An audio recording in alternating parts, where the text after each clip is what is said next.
Hello everyone, this is Andrea with Nutrition Commission, and I'm going to talk about some of the precursors that set the stage for autoimmune, as well as leaving you with a couple of tips. Okay, so all things autoimmune. I really want to start by talking about what is autoimmune, okay?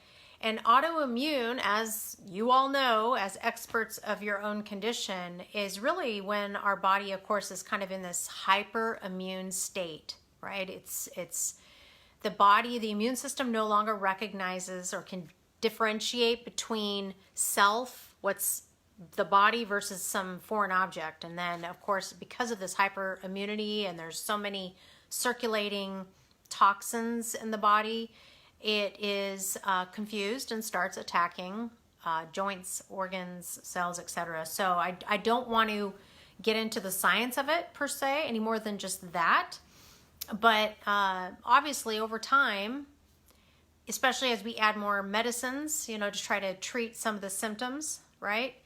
It's actually adding to the total toxic load. And for those of you that have been with me for a while, in the group or even in my Nutrition Commission business page, I've talked about this a lot in terms of total toxic load, total stressors. Our body can only take in so many toxins and chemicals and stresses, emotional, mental, physical, etc., that it becomes overloaded, right? And so this hyperimmune state in the condition of autoimmune is something then that we have to figure out a couple things. Well, turn off the input, stop introducing so many antigens, pathogens, viruses, bacteria, environmental pollutants, etc.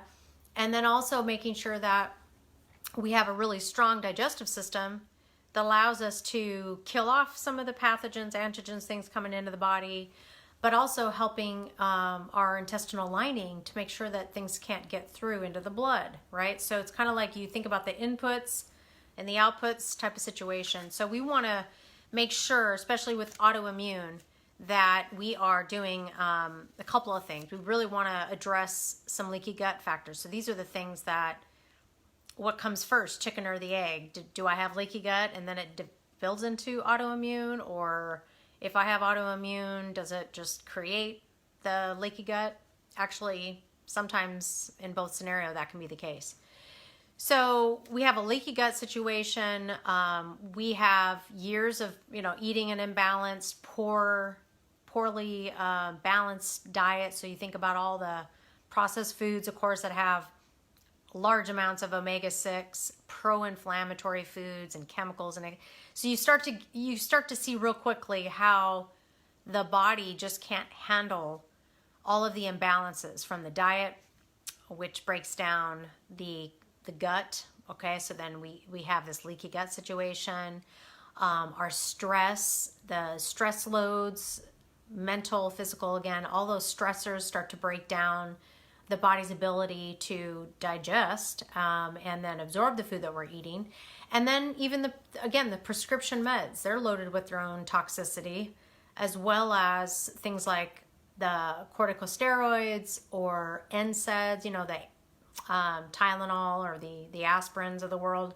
They break down the intestinal lining too, so they contribute to the leaky gut factor while they're also depleting all the nutrients that we need. It's like a vicious cycle you can't get out of, and actually it's kind of interesting too, because the steroids, corticosteroids, not only increase our cravings, they also kill off some of or inhibit basically our stomach's ability to create hydrochloric acid, which is what we need for proper digestion. So everything is so interconnected with the diet and the toxicity and the total toxic load, basically. I would also say, which is really interesting, because I had to write this down because it's been a while since I've looked at some of these details, but NSAIDs, again, the aspirins and the Tylenol, the ibuprofens, okay, they actually also can prevent our cartilage from repairing because they actually block enzymes that are needed for the cartilage repair. So isn't that interesting? So we're taking painkillers, but at the same time, those over the counter painkillers are actually preventing my own cartilage from repairing itself. It's crazy. So those are some of the things, again, that set the stage for the autoimmune. I will also mention that we have this just imbalanced amounts of immune cells. Okay, so I don't want to blow your mind and go into the science of it or anything, but there are different immune cells, and when they become imbalanced as well, those are things that we have to try to address through diet. Okay, and again, there are thankfully things that we can do to really address, the three pillars, if you will. We have to clean up the diet, we have to clean up our environment, and we have to clean up our mind. Okay, and these are all the principles that I'm sure you've been exploring yourself, and are actually the pillars that are in all of my teachings, if you will, and even my small group program, to really give you that foundation. And I would also add that there is testing that you can do for ruling out certain things, not just the antibody side of things. That's of course, that's a given. But I'm talking about kind of more the digestive dysfunction and leaky gut. And if you haven't done, for example, a stool test, which my stool test has been sitting on my table now for probably a month and a half, just because it's like, am I ready to do this? But some baseline testing that you can do that can really help you with, your either a nutritionist or your doctor, really help them to assess where do you go from here, because you can play a little bit of whack-a-mole, over here, over here, over here, and then it just becomes really overwhelming. So let me also just give you my 3 key tips. Again, I'm really trying to make this short and sweet. Number 1, I definitely would suggest, in terms of like where would I start? Again, not knowing each of your individual cases or anything, but I would definitely start with addressing the poor digestion and leaky gut. Okay, that's kind of like number 1, and you really do that from a lot of things that you've probably already discovered, which is removing all of those food triggers, and the most common food triggers that give you that, not only the food sensitivity but the allergic response. So obviously you can buy a food allergy test kit. You can find out even on your own without having to do anything, but just take the test and you'll get a good indication of exactly what your body cannot tolerate right now. Not to say that it's forever, but based on where your total load is, your body just cannot digest that food, or it views it as a foreign object. Okay. Number 2, cooling and calming the body. Okay, that's really, really important, and that's part of the spirit of like reducing our chronic inflammation. Cool, calm.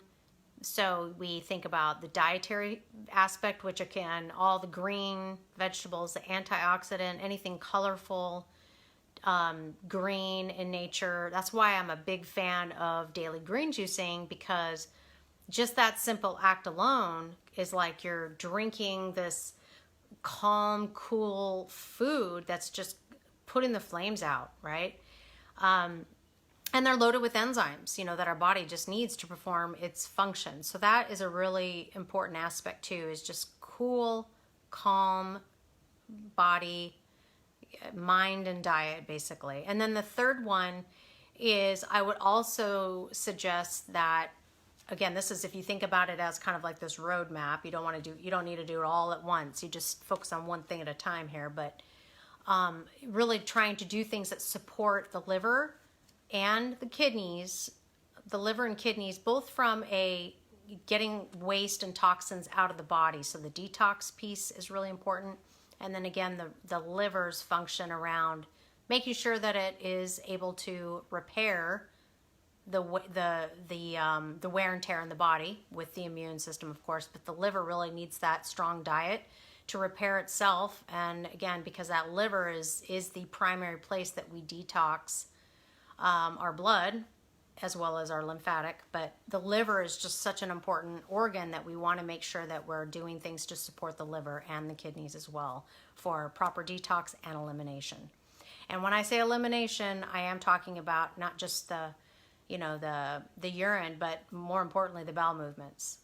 Because when we are not getting proper bowel movements, that means that the toxins are just continuing to recirculate in the body and, keeping everything really inflamed and keeping us in that hyperimmune condition.